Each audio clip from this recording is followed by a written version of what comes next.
Երեք շատ ուշագրավ երկու իրադարձություն տեղի ունեցավ Հայաստանի ներքաղաքական կյանքում,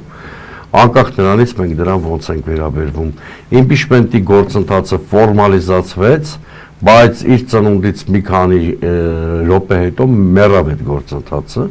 Խոսքս այն մասին է, որ Հովիկ Աղազարյանն ու Հակոբ Աստանյանը պաշտոնապես տվեցին գործընթացի մեկնարկ իրենց տեխնացիով Էդմոն Մարուկյանով, բայց դրանից րոպեներ անց հեռարձակվեց երկրորդ նախագահ Ռոբերտ Քոչարյանի հարցազրույցը եւ եթե դիմադիր խմբակցություններից մեկի փաստացի առաջնորդը հայտարարում է, որ գործընթացը իրատեսական չի համարում եւ իր ժամանակը չի ուզում վատնել դրա վրա, ինքնին հասկանալի է,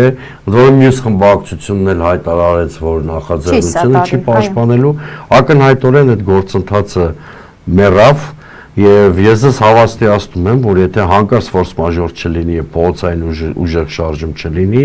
այլևս որևէ կոնֆիգուրացիա չեմ պատկերացնում, որ կարող են հավաքվել այդ 36 ստորագրությունները իմպիչմենտի գործընթաց սկսելու համար։ Ի սկզբանե ես ասել, որ այդ գործընթացը արհեստական է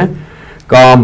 թերի, եթե չի ուղեկցվում փողոցային հուսքու շարժումով։ Որտեղ եթե չկա համաժողովրդական ուժեղ շարժում, չկան իշխանության մեջ ճաքեր։ Եթե իշխանության մեջ ճաքեր չկան, իմպիչմենտի գործընթացը չի կարող հաջողություն ունենալ։ Երկրորդ կարևոր իրադարձությունը երեք